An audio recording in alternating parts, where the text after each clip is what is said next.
Bonjour à tous. Donc, je suis Victoria Magenti, je suis chargée de mission au Parc naturel marin du Golfe du Lion sur le patrimoine culturel maritime matériel et immatériel, comme M. Calinier vient de vous le préciser. Voilà, on a travaillé il y a quelques années à une opération assez extraordinaire qu'on a appelée l'opération de pré-remontage à plat de l'épave romaine Port-Vendroin. Donc, ah oui, oui. Oui, si je ne mets pas la caméra, vous m'entendez, c'est déjà ça. Voilà, donc cette opération de pré-remontage, déjà, je vais vous dire pourquoi, qui on est, attendez, si j'arrive à changer de diapo. Alors, le parc naturel marin, pour ceux qui ne le connaissent pas encore, est un outil de gestion locale. Rattaché, donc c'est un service de l'État en mer. Il est rattaché à l'Office français de la biodiversité et il est gouverné par une gouvernance locale qui est un conseil de gestion de 60 membres. Voilà, donc il est sous la tutelle du ministère de la Transition écologique et de l'agriculture et de l'alimentation. Ça a changé ces dernières années, donc j'ai toujours peur de me tromper. Voilà, donc cet outil de gouvernance, juste en deux mots, est vraiment représente ou intègre toutes les activités sur l'eau, qu'elles soient professionnelles ou associatives. Et donc, elle est vraiment, ça peut être les communes, ça peut être les associations, ça peut être les professionnels du tourisme, de la plongée, etc. Et ce conseil de gestion a établi, il y a donc à la création du parc, 8 orientations pour ce parc et dont les objectifs sont la connaissance, la protection et le développement durable. Bien sûr, on dépend du ministère de l'écologie. Donc, ce parc marin, il a dû établir un plan de gestion à 15 ans. Ce plan de gestion, il a été réfléchi plusieurs années avec des réunions de concertation avec la population des DPO et notamment la population littorale. Et un des points du chapitre 7 du plan de gestion, le chapitre 7, c'est l'aspect patrimoine culturel maritime, eh bien, c'est donc la sauvegarde, la pérennisation, la valorisation et la transmission de ce patrimoine culturel maritime avec une sous-finalité spécifique sur les BCM, sur les biens culturels maritimes, qui doivent être conservés en bon état, restaurés ou décrits. Alors ça, c'est très important, le ou décrit, parce qu'on ne peut pas tout conserver, on ne peut pas tout restaurer. Par contre, dans la mesure du possible, il faut que ce soit au moins décrit. Voilà. Donc là, un petit retour en arrière pour voilà, savoir de quoi il s'agit. Qu'est-ce que c'est que cette épave Port-Vendroin dont on parle? Eh bien, c'est une épave qui a été sortie, qui était connue vraiment des Port-Vendrés, en tous les cas, au moins les Port-Vendrés, mais je pense que ça allait bien au-delà, et du département, en tout cas des gens qui plongeaient et qui s'intéressaient à la mer et à l'archéologie sous-marine. Ça a été sorti de l'eau en 1974. Donc, pour les Port-Vendrés, c'était la galère. Alors que, bien évidemment, ce n'est pas du tout une galère. Hein, c'est un bateau de charge romain, un de nos paquebots actuels. Voilà, pour les Romains, c'était ce bateau-là. Donc, pourquoi il s'appelle Port-Vendroin? Eh bien, parce que le DRASM, le département de recherche archéologique subaquatique et sous-marine, a décidé, parce qu'il fallait bien nommer les épaves qu'on allait trouver, a décidé que le nom qu'on donnerait aux épaves, forcément, on ne trouve pas le nom dessus quand c'est vieux de 1500 ans.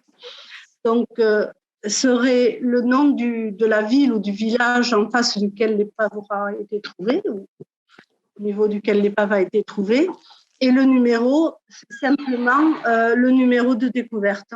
Voilà, donc Port-Vendre 1, ça a été la première épave découverte à Port-Vendre.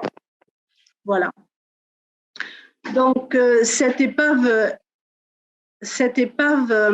a été sortie de l'eau en 1974. Vous savez tous très certainement que lorsqu'on sort un objet de l'eau, qu'il soit gros ou petit, il faut le dessaler, il faut le traiter pour qu'il puisse se conserver. Donc, il est parti 10 ans dans les locaux du DRASM à Marseille et il a été traité. Il a été dessalé, il a été traité au chrome 6 par Monsieur Bouygues et il est revenu dans les années 84 à Port-Vendre. Alors, j'ai fait un raccourci. Il a été entreposé très peu longtemps aux douches de Port-Vendre, mais enfin, l'endroit où il a été stocké le plus longtemps, plus de 30 ans, ça a été, enfin, elle sourit, la demoiselle. Quand j'ai dit les douches de Port-Vendre, c'était des locaux assez grands, voilà. C'est ça, les anciens biens publics. Voilà, donc ensuite, ça a été stocké définitivement jusqu'en 2015 dans une ancienne caserne militaire qui se trouve faire à cheval sur la place de l'Obélisque de Port-Vendre. Et comme vous pouvez le voir sur la première photo, les locaux étaient légèrement peu adaptés. Voilà, donc lorsqu'on a fait le plan de gestion du parc, ce qui est ressorti, mais vraiment presque à toutes les réunions, c'est, mais enfin, on a un bien archéologique exceptionnel, extraordinaire, et il est oublié de tous et on n'en fait rien. Donc, la vocation d'un parc marin, ce n'est pas de valoriser ce type de bien archéologique, c'est bien au-delà de sa capacité.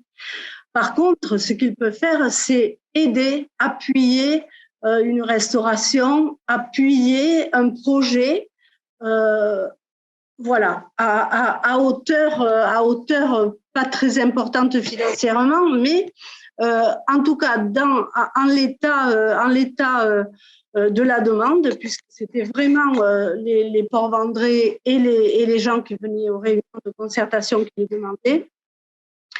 Le directeur du parc a décidé que ça pouvait se faire. Donc, nous voilà partis pour une opération de pré-remontage à plat. Je n'ai pas dit de remontage, j'ai dit de pré-remontage, c'était vraiment le terme qu'employait Nathalie Huet du DRASM. Pourquoi pré-remontage? Parce que il va être quelques mois après redémonté, parce que le remontage, ce sera le remontage définitif. Ce sera lorsqu'on pourra l'exposer d'une façon pérenne. Voilà, donc le pré-remontage à plat, c'est une opération qu'on a menée bien sûr avec le DRASM, mais aussi avec des associations comme le GAPAMAR ici présent, et la mairie de Port-Vendre qui nous a aidés avec des moyens logistiques très importants, parce que vous allez voir, c'est quand même quelque chose de très gros, très, très lourd, et il fallait des moyens d'une commune. Le parc n'avait pas ces moyens-là. Voilà. Donc, ça a commencé par la recherche d'un local. Alors, lorsqu'on m'a dit « Victoria, tu pourras t'occuper du local », il n'y a pas de souci.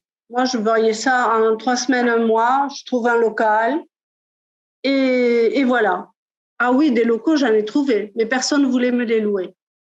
Personne, que ce soit à la zone Saint-Charles de Perpignan, que ce soit tout le long de la Côte Rocheuse. Au départ, j'ai demandé Côte Rocheuse parce qu'on voulait que ça reste local pour vendre, et puis plus largement Argelès, etc., même Cerbère, même si c'est un peu loin, bon, ça pouvait être bien. En fait, la grosse difficulté qui est apparue, c'est que les loueurs, ils veulent bien louer un local, mais pour un minimum de 2 ans. Moins de 2 ans, c'est impossible à trouver. Ils vous regardent en souriant, ils vous disent « Mais qu'est-ce que vous voulez que j'en fasse, moi, de 3 mois de location, de 4 mois de location ?» Non, non, non, non, c'est pas possible. Donc, là, il a fallu se tourner vers les biens de l'État. Donc, le seul bien qu'on a trouvé, ça a été un hangar à Port-Vendre, très joli, mais où tout était à faire. Donc, ça aurait coûté un prix fou de mettre l'électricité. Il n'y avait ni eau ni électricité. Remettre aux normes. Faire une cloison parce qu'il y avait la voie qui passait dans le hangar. Évidemment, c'était un hangar à côté de la gare. Donc, on a vite oublié parce qu'en plus, ils nous louaient cette ruine 1 700 € par mois. Donc, voilà, ça n'a pas été possible. Et puis, un jour, en parlant de bouche à oreille, on nous a dit, mais si vous cherchez un local, moi, je connais quelqu'un qui en a un à Argelès. Il vient, c'était un ancien garage et comme il veut refaire des travaux dessus, il ne va pas le louer de suite. Si vous le voulez en l'état, on vous le loue. Au départ, le budget prévu était 1 500 €. 1 500 €, c'était à peu près le bois nécessaire au soclage. Alors là, et on pensait qu'on nous prêterait, bien sûr, un hangar, que les communes avaient de quoi nous prêter. Ce n'était pas possible. Donc là, ça a été un hangar en l'état. Donc, c'était un espace. Ça a été une chance extraordinaire parce que c'était un très grand hangar. Il faisait 1000 mètres carrés plus des annexes avec d'autres salles. En tout, ça faisait 1200 mètres carrés. Mais il coûtait quand même 1 700 € hors fluide, c'est-à-dire ni l'eau ni l'électricité. Voilà, donc 1 700 €. La même chose que la ruine, donc on était très contents. Et on a pu lancer l'opération de pré-remontage. Et voilà, donc on a le local, on a les volontaires parce qu'il a fallu vraiment beaucoup de monde pour déplacer tout ça. On avait le soutien de la commune de Port-Vendre. Donc ici, vous voyez 14 personnes qui sont en train de déplacer la quille. Mais parfois, il y avait 22 personnes à la soulever pour pouvoir la déplacer et la mener sur le camion. Donc je les cite quand même parce que c'est pas les noms des gens, mais les structures. Donc, bon, avec le parc, il y avait vraiment la RESMAR qui était là en tant que volontaires, donc ils étaient là sur leurs heures de congé et de loisirs, et ils ont été très nombreux et tout le long de l'opération de pré-remontage qui a duré jusqu'en juillet. Donc ça, c'est le mois de mars, fin mars, début avril. Donc il y a la RESMAR, il y a le GAPAMAR, il y a le dépôt de fouilles avec Michel Salvat, que vous connaissez peut-être, qui a été là tous les jours. Il y a aussi, alors le département est venu après, je vous raconterai. Donc vous voyez les moyens techniques sont très importants. Hein. Il y a des transpalettes, des grosses grues, des semi-remorques. Et voilà le matériel qui arrive dans cet immense hangar de 1000 mètres carrés. Et petit à petit, un puzzle gigantesque apparaît avec, ici on voit les bordées, mais vous avez les membrures. Alors, il y a eu énormément de difficultés. Ah non, j'ai oublié un personnage très important et clé quand même, Jean-Marie Gazin. Excusez-moi, non, mais c'est qu'il est tellement important que, voilà, ça me paraissait évident, mais non, mais voilà. Jean-Marie Gazin, qui est quand même un des découvreurs de l'épave, qui a été le dessinateur des plans, qui est un architecte naval et docteur en archéologie sous-marine et dont la thèse a été sur Port-Vendre 1. Il a fait sur trois bateaux roumains, dont Port-Vendre 1. Voilà, donc je vous invite à la lire, elle est au domaine public et elle est passionnante. Voilà, donc un puzzle géant qui s'étale sur tout ce hangar. Alors, je vous disais là, l'énorme difficulté que nous avons eue, Et l'énorme chance que nous avons aussi, c'est d'avoir Jean-Marie Gassin toujours avec nous. Et la difficulté, c'était qu'une membrure, ben, elle était entière il y a 30 ans quand elle est partie à Marseille. Et les 30 ans de stockage, non, 40 ans à Marseille. Elle est partie il y a 40 ans à Marseille, elle est revenue 10 ans après, et donc ça faisait 30 ans qu'elle était entreposée. Donc ces 30 ans de stockage, ça a énormément abîmé les bois. Donc il y a des morceaux de bois qui étaient entiers il y a 30 ans, qui se sont retrouvés à 4 ou 5 des membrures qui étaient en plusieurs morceaux. Donc, je ne vous cacherai pas que ça avait été étiqueté à l'origine, mais plus aucune étiquette, ou une par-ci par-là qui ne correspondait absolument plus à rien. Donc ça a été vraiment un casse-tête chinois.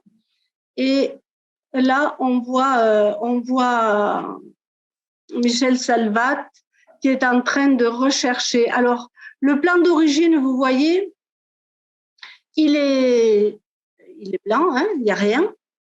Et puis, chaque fois qu'on identifiait un morceau de bois, là, c'est les bordés, eh bien, on mettait un coup de crayon jaune. Hein. Vous voyez, à la fin, quand même, c'était pas mal. 95% des bouts de bois ont été identifiés. Donc, on a eu, voilà, la chance aussi d'avoir les plans du Drasme, donc les plans de Jean-Marie Gassin qui étaient stockés au Drasme comme repère. Donc, ça a été quand même un atout. Je ne sais pas si on aurait pu le faire autrement. Donc, voilà.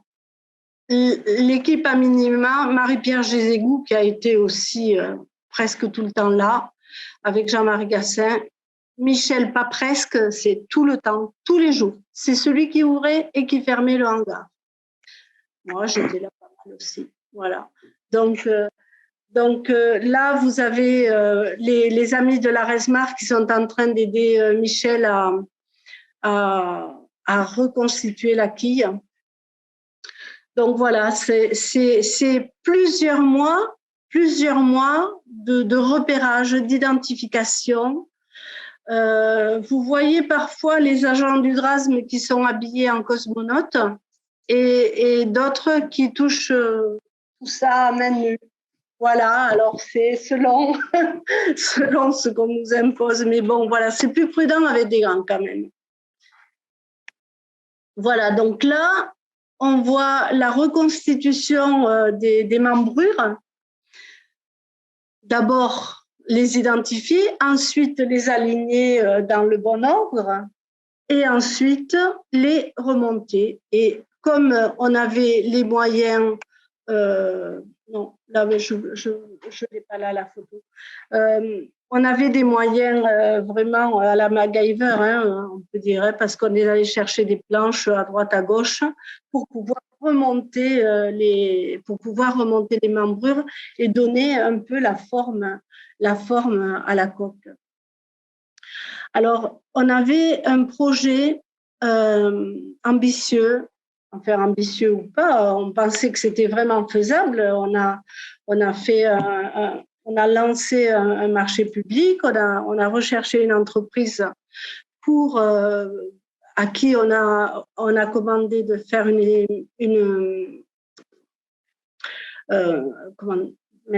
j'ai pas le terme, faire une représentation 3D de l'épave pour pouvoir travailler dessus après, que ce soit aussi bien sur l'architecture navale que dans d'autres domaines. Et en fait, cette entreprise nous a lâchés, n'a jamais abouti, n'a jamais fait le travail.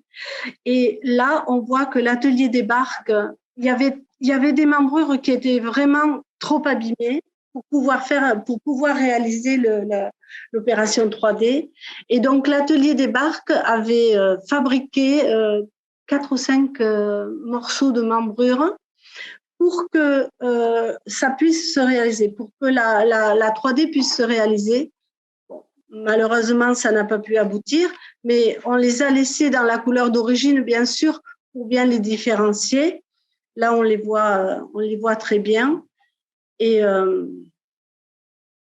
Mais voilà, bon, cette opération n'a pas pu se réaliser. Là, vous voyez le corps du bateau qui est relevé. Alors, ce que je peux vous dire, c'est que il y a un côté qui est beaucoup moins abîmé que l'autre. Et ça vient du fait que ce bateau s'est enfoncé dans la vase. Le côté qui est préservé, on va dire, c'est celui qui s'est totalement enfoncé dans la vase, ce qui l'a protégé. Et toutes les membrures qui sortaient de la vase, elles ont été rongées par l'exilosage. Voilà. Alors là, une fois qu'on a tout identifié, il faut étiqueter. Donc là, je peux vous dire qu'on s'est appliqué à bien identifier chaque morceau, à bien étiqueter chaque bout de bois.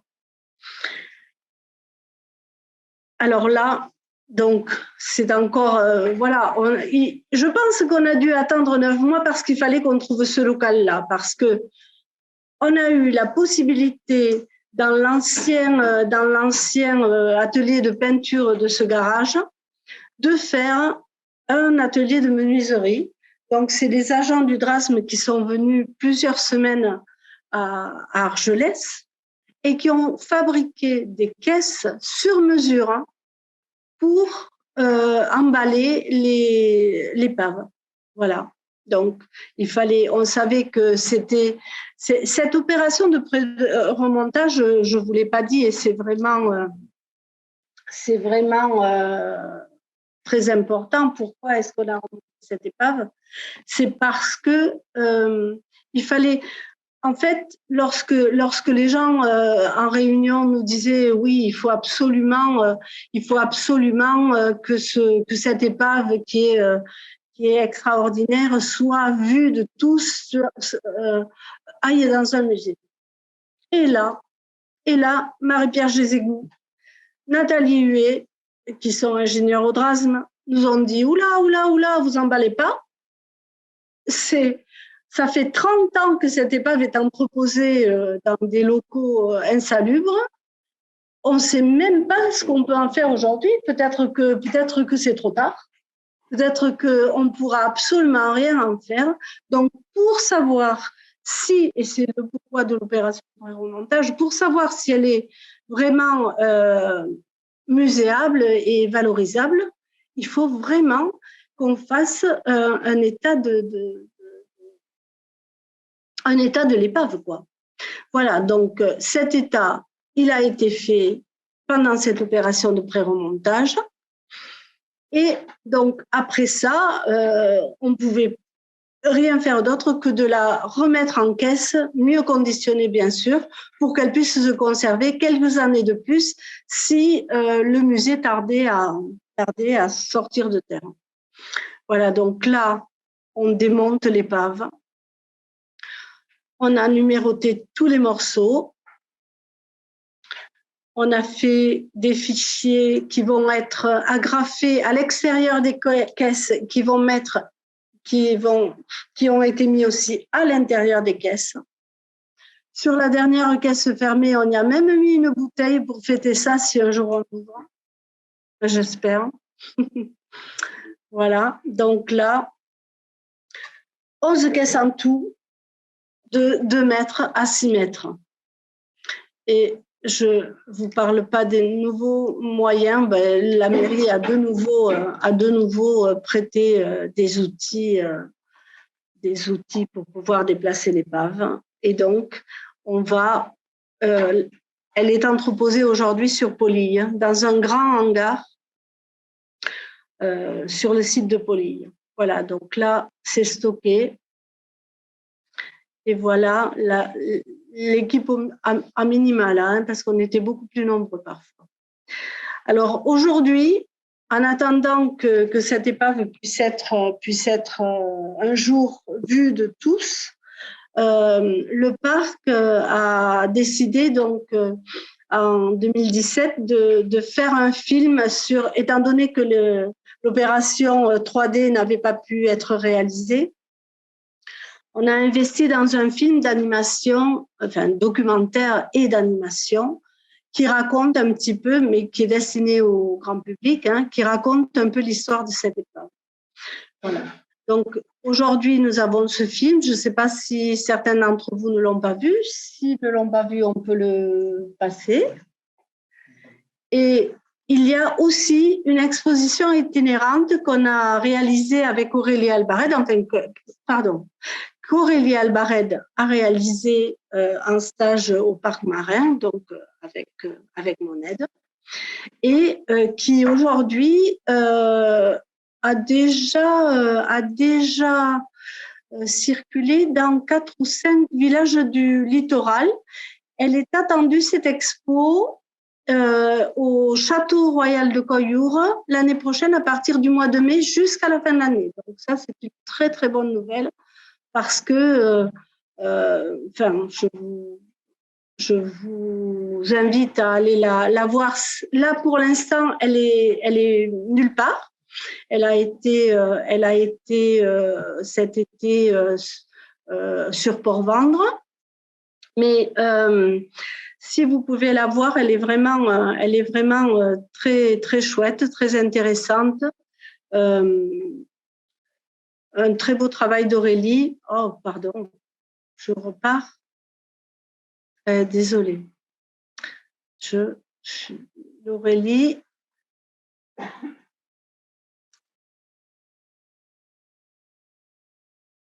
Eh ben oui, c'est celle-là.